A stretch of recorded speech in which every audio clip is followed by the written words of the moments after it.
Heraclon Publishing presents Paint, written by Jennifer Dance, narrated by Jacques Nadjiwon. To the special horses who have shared my life, Holly Hawk, Freddie, Marty, Cruz, Silken, and Whisper. These horses taught me so much. Without them, I would never have been able to write this story. Prologue, 1895. The old mare sensed that something was wrong. She was agitated. In her youth, she would have snorted and galloped around the paddock with her tail held high. But with age, she had become slower, less excitable. Even so, her body trembled and she couldn't settle down to graze. Not that there was much to graze on. The grass had gone, and she had eaten most of the weeds in the paddock, except for the thistles. She would have to be starving before risking a pricked lip.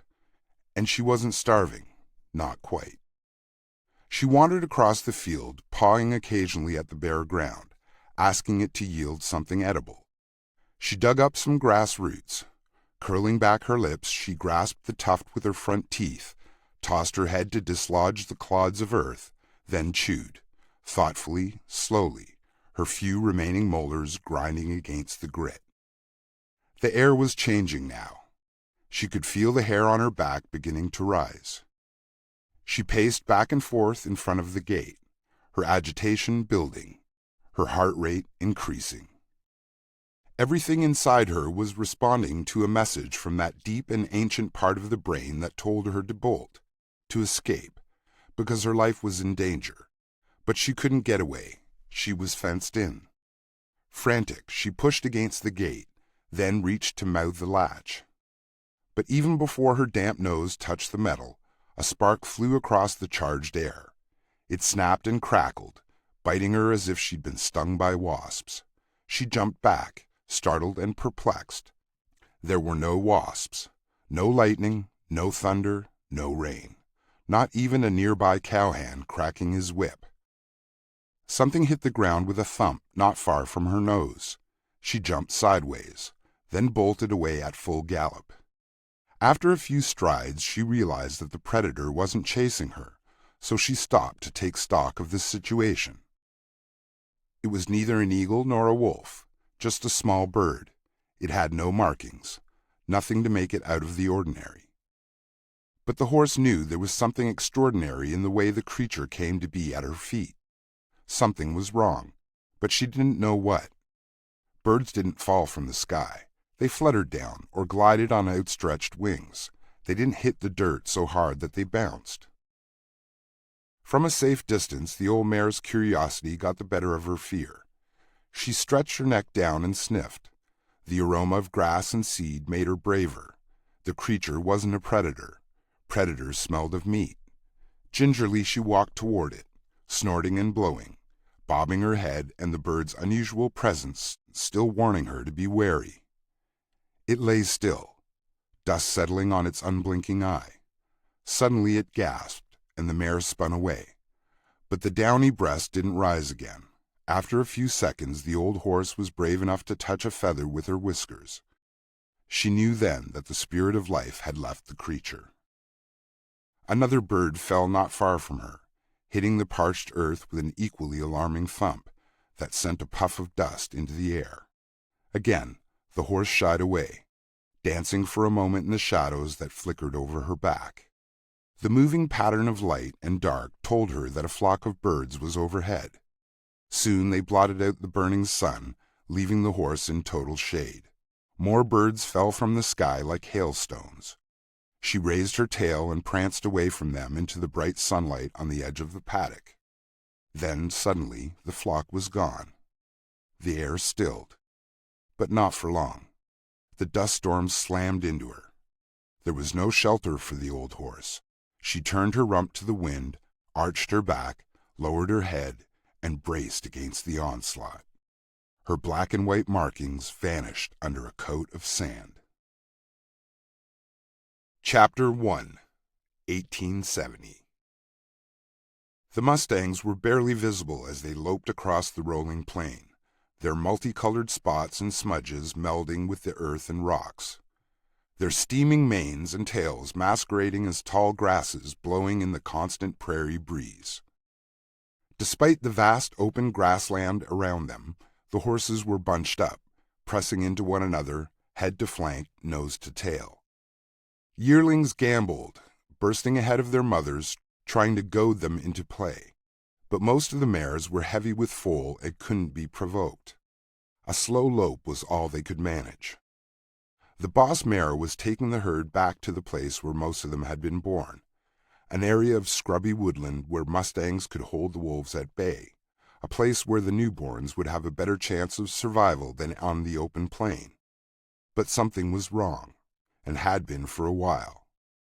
Neither the gentle lope nor the warm sun was reason for the leader of the herd to be sweating so profusely.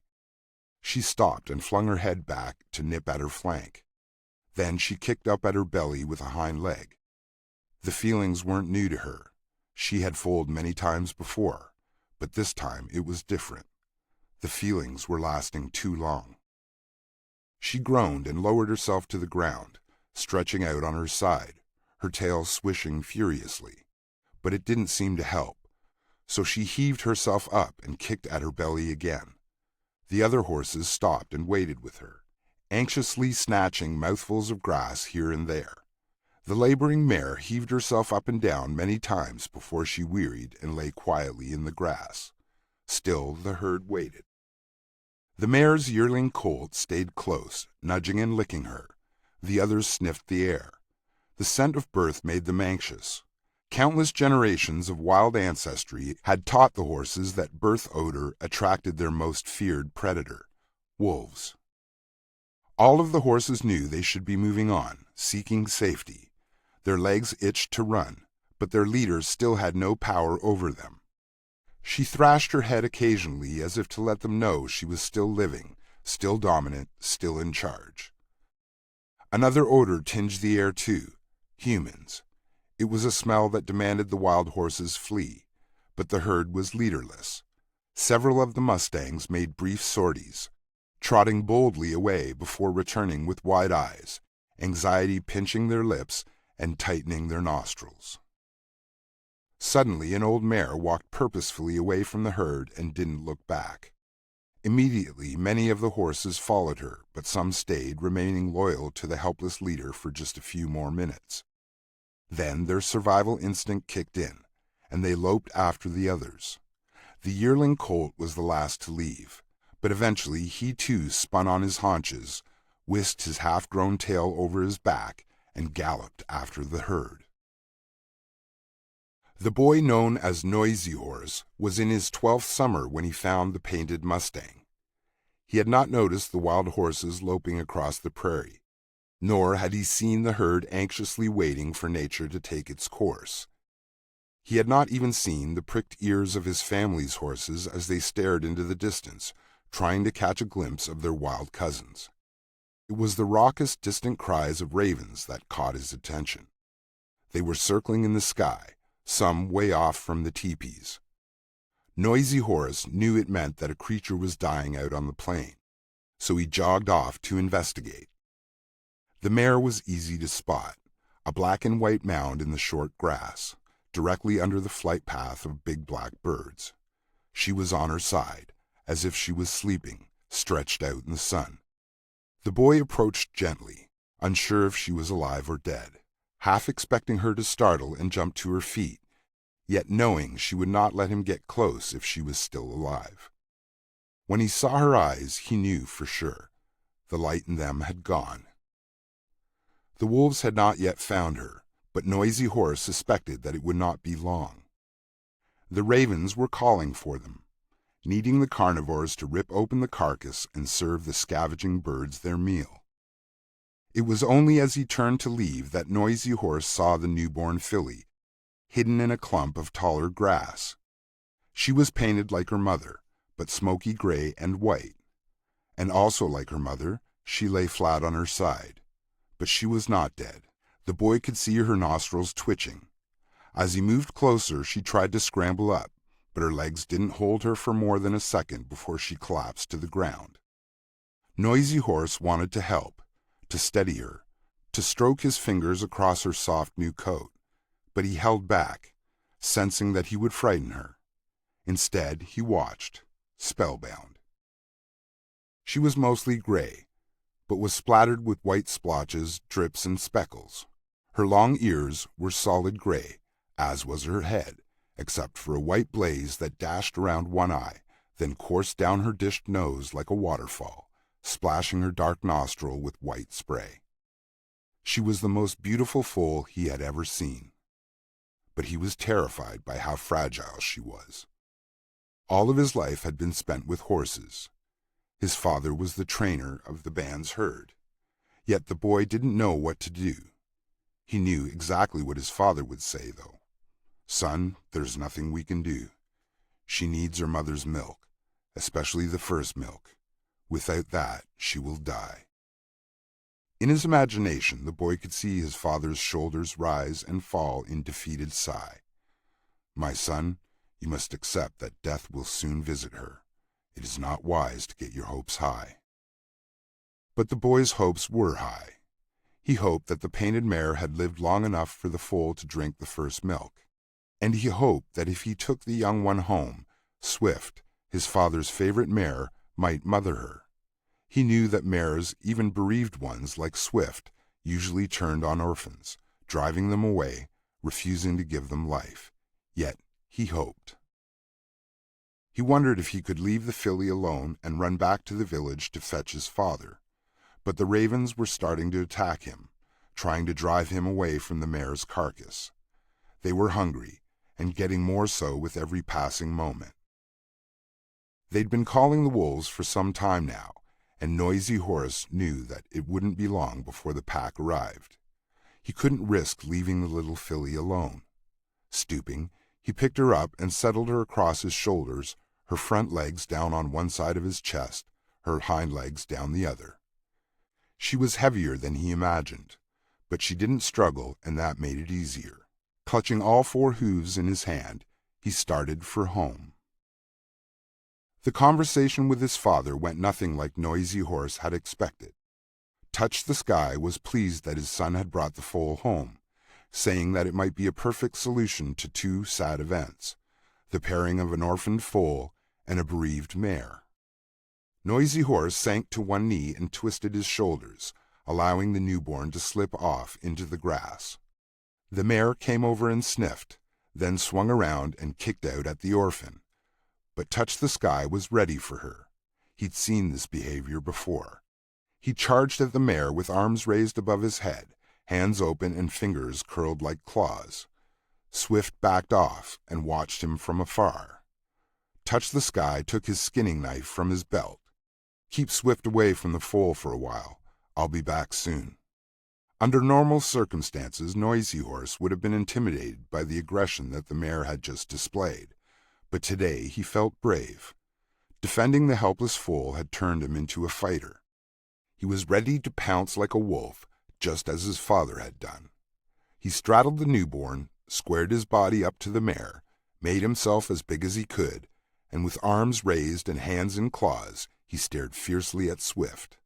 She hung her head and seemed repentant. Touch the Sky wasn't gone for long. He returned with the skin of Swift's stillborn colt.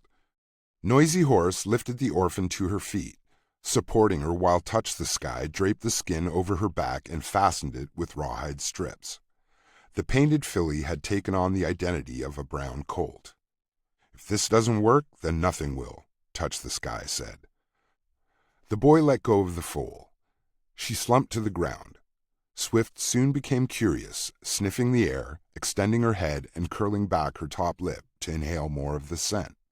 Then she approached. Father and son watched anxiously. The mare tentatively licked the dead colt's skin. She recognized the odor and taste of her own offspring. Nickering softly, she pushed her nose under the two tails, one fuzzy brown, the other fuzzy gray, absorbing the scent of both foals and making them her own. Then she started licking frantically. Touch the Sky and Noisy Horse looked at each other and beamed. Swift's tongue moved to the dished face that poked out from the brown skin, then to the delicately curved gray ears and the spindly legs that were folded neatly under her. The foal perked up and struggled to stand. With a nudge from the mare, she was on her feet, weaving a little, but wobbling toward the scent of the milk that was already dripping from the mare's udder. Noisy Horse held his breath as the foal's lips groped around. The sorrel mare shifted her body, trying to help, and finally the foal found what she was looking for. Father and son breathed a sigh of relief. "How long will she wear the skin?" Noisy Horse asked. "Not long. I'll cut off a chunk tomorrow, then another piece the next day. By then, I'm sure Swift will be accustomed to the little filly's smell." Touch the Sky rested his hand on his son's shoulder. "Sometimes things work out just perfectly, don't they?" Chapter 2. From the moment his son entered the world, Touch the Sky had hoped that the boy would share his passion for horses. The child needed no encouragement. He was only 3 when his mother gave him the nickname Noisy Horse, because he was forever cantering between the teepees, tossing his head and neighing loudly. Now that he was older, the boy had stopped doing such childish things, but his heart still belonged to horses, and the nickname stuck. It suited him. Noisy Horse was allowed to ride most of the ponies in the herd, but he didn't have his own special mount, like his father did, or like his uncles and grandfather. Touch the Sky had Swift, the one he loved more than any other, the one he rode in the buffalo hunt. They trusted each other. They had to, because buffalo hunting was very dangerous. A horse and rider could be gored or trampled. The life of both depended on mutual trust. Touch the Sky wanted the same kind of partner for Noisy Horse. For a long time he'd hoped that one of Swift's foals would become the special horse for his son. But Swift's latest foal had died, and Touch the Sky's hopes had been dashed. Watching the painted orphan sniff the boy's hand, and seeing wonder spread across his face, Touch the Sky felt sure that the pair would be perfect for each other. Touch the Sky spoke softly to the filly. "If you have half the courage and speed and wisdom of your new mother, you will one day be a great horse. But not yet. Now you must eat and grow and eat some more. And you must learn from Swift. She is a good mother and a good horse. You must learn from the others in the herd, too. They will teach you how to be a horse. Then, when you have seen 2 or 3 summers, my son will show you the ways of our people, and you will become a great buffalo runner. With him on your pack, you will be more than a painted horse. You will put courage into your heart. 2 will be as 1. The boy's jaw dropped. He was stunned by his father's words. The foal was to be his. "And you, my son," Touch the Sky continued, "when you ride this painted horse, you will be more than a man. You will have wings on your feet." Noisy Horse felt as if his heart might burst. "So now you have to give your new friend a name," Touch the Sky said. The boy had already decided on that. "Her name is Paint." Noisy Horse spent most of his free time with Paint, rushing through his chores to be at her side. The first thing he had to learn, however, was to deal with the foal's adopted mother. Swift had become so protective of the newborn that she flattened her ears against her head whenever Noisy Horse approached the foal.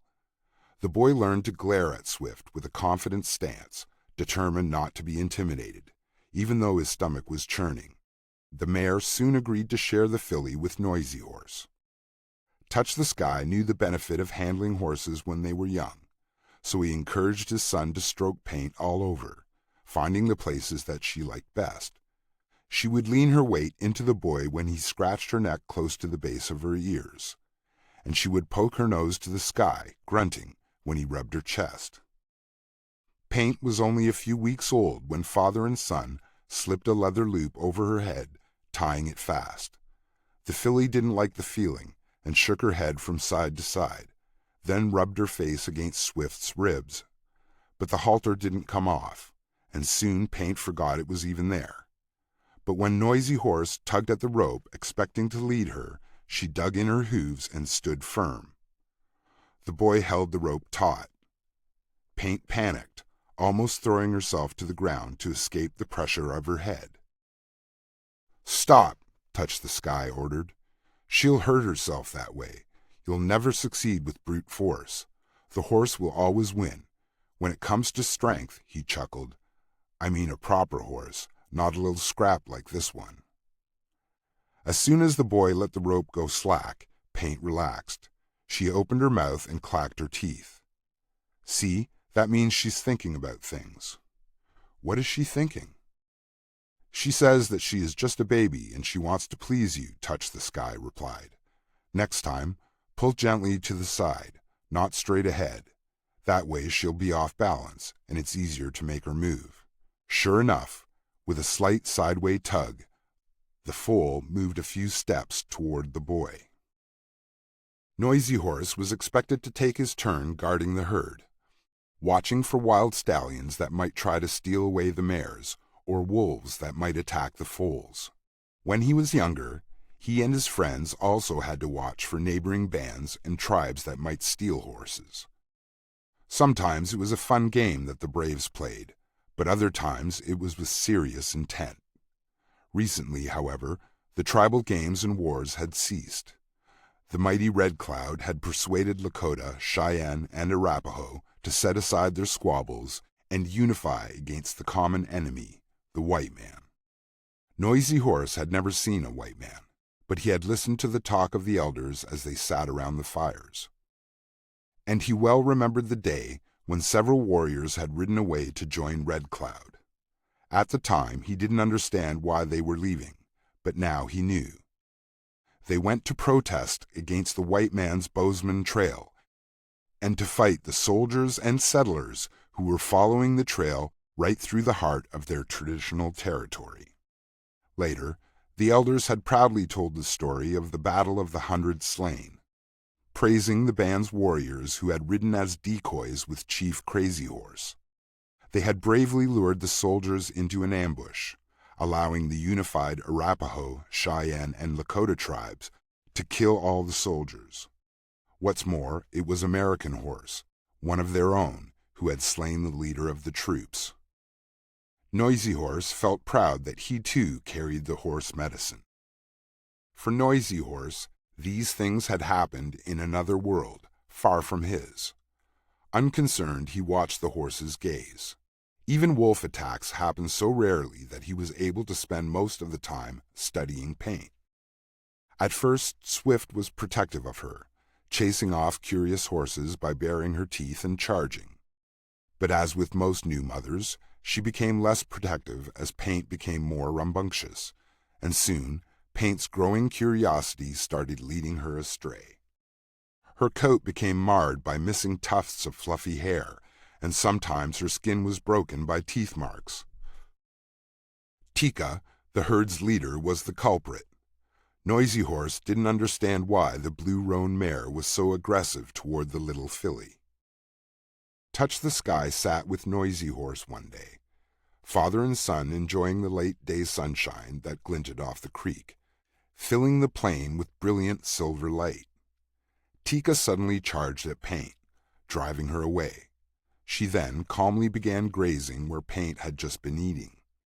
Noisy Horse was outraged. Why did she do that? There's grass everywhere. Why does she need those few blades? She's being so mean. It's not about the grass, Touch the Sky replied. It's about who's in charge. Tika has to show Paint that she is boss. She will keep Paint there on the edge of the herd as punishment for not obeying quickly. What kind of punishment is that? Paint is not far away. She can still see the others and hear them. Instinct tells an exiled horse that he will be the first one to be eaten by wolves, Touch the Sky explained. Mares always keep the young ones on the inside of the group to protect them from predators. Right now, all of Paint's senses are telling her to get back to the safety of the herd, but Tika won't let her. How can you tell? Noisy Horse asked. From the way she stands. See how she just raised her head and glared at Paint? And see how Paint is clacking her teeth? She's saying, please let me back in. I've learned my lesson. Even before Touch the Sky had finished the sentence, Tika softened her gaze, let her ears flop sideways, and turned away from Paint, as if no longer interested. The filly quickly read Tika's body language and rejoined the herd, greeting Swift as if she had been away for days. Soon your filly will learn to read Tika's warning signs, the flattened ears or the tossed head.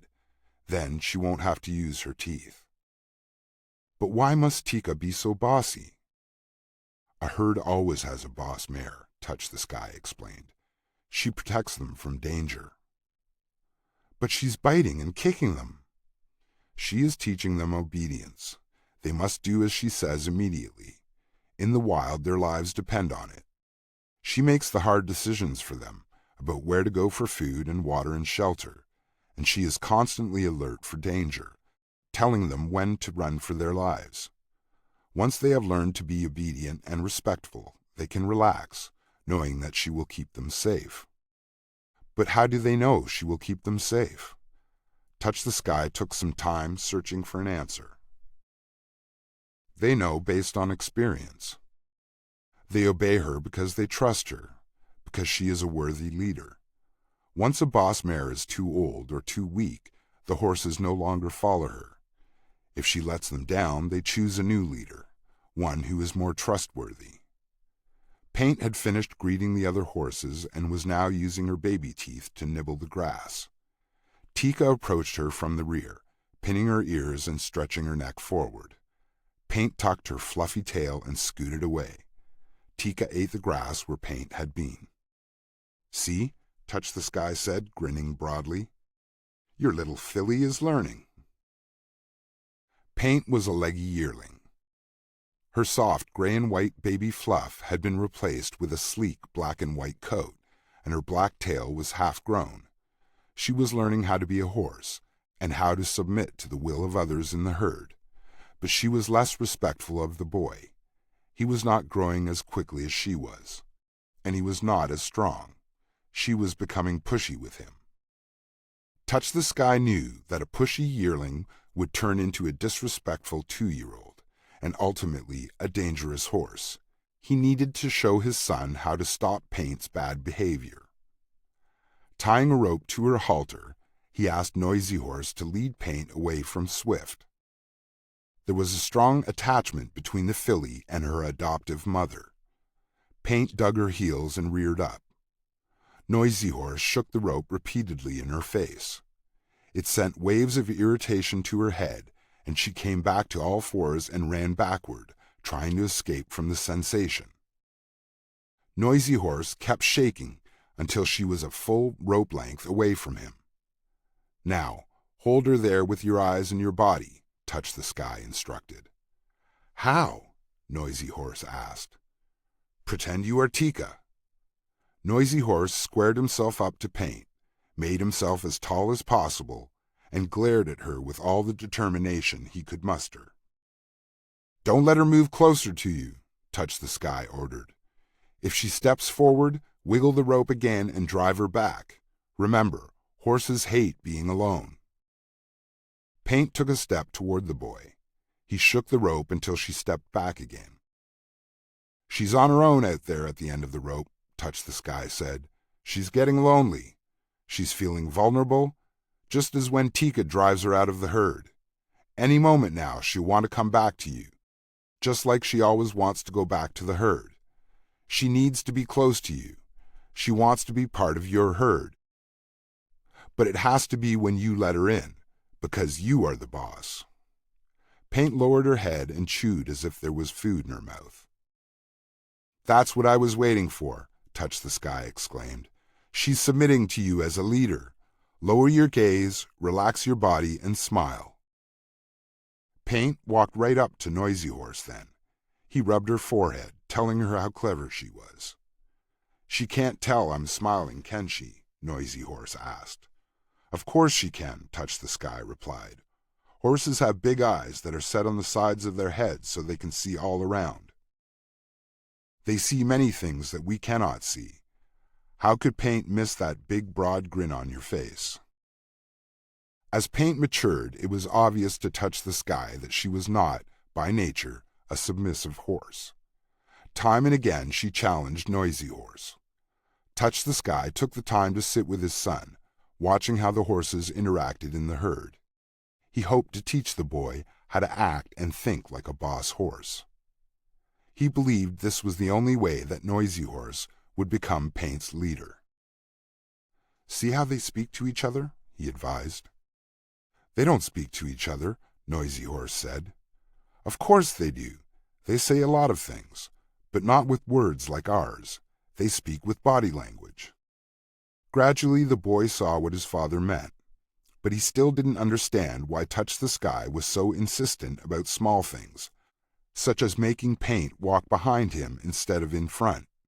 "What difference does it make if she has her nose in front of me, so long as she's going my way?" he asked. "The herd leader leads. The submissive horses follow. There can be only one leader. When a horse pushes in front of the herd leader, he is trying to be boss. We must act just like the leader and put him back in his place. If a horse even thinks about bossing us around, we must stop him, or he will hurt us." So, with time, Noisy Horse learned to think and act like a horse. He cared for Paint and watched out for her, like the boss mare, and also like the boss, he refused to tolerate disrespect. Once, when he brought her food, she pushed him away so she could start eating. He leaped in the air, waving his hands. She stepped back in alarm, but she soon forgot the lesson. The next time she pushed him, he reacted even more strongly. He frightened her so much with his jumping and waving that she started to run away from him. He chased her, just like Tika, driving her away from him. He chased her long after she wanted to stop and submit to his leadership. He chased her until they were both puffing.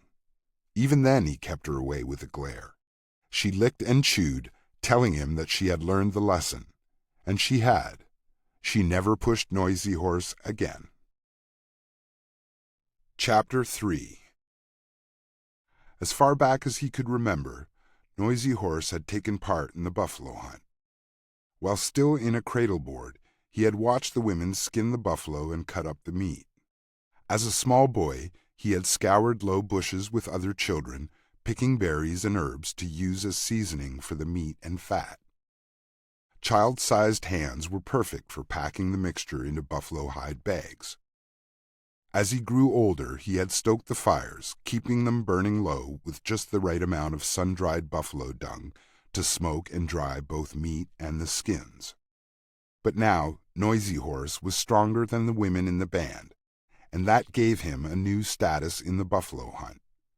One of his jobs was to load and unload the heavy pieces of buffalo meat into the horse drags. 2-year-old Paint was still too young to be ridden, but Noisy Horse saw no reason why she shouldn't help him pull meat from the kill site to the camp. Touch the Sky had promised to accustom the horse to the drag, but the boy was impatient to be a man. He wanted to show his father he could do it alone.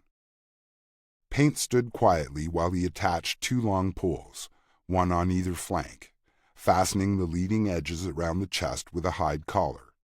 She turned her head from side to side, keeping a keen eye on the blind spot right behind her tail, where Noisy Horse was tying a buffalo hide between the poles. When he started loading bags of fresh meat onto the hide, her heart started to race, instinct warning her that death was too close for comfort. Noisy Horse was too preoccupied to notice the filly's crinkled nostrils, her tight lips, or her tense muscles. With the drag filled, he clucked at her from behind, urging her forward. She tried to respond, but was restrained by the load, so she stopped dead.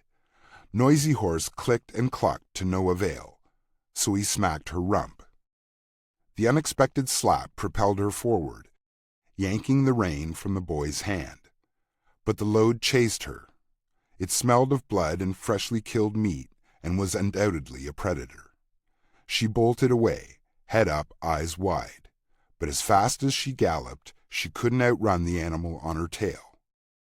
Nature had equipped Paint with speed, agility, and stamina to outrun many predators, but today's speed wasn't helping. She kicked out while she ran, but the animal chasing her didn't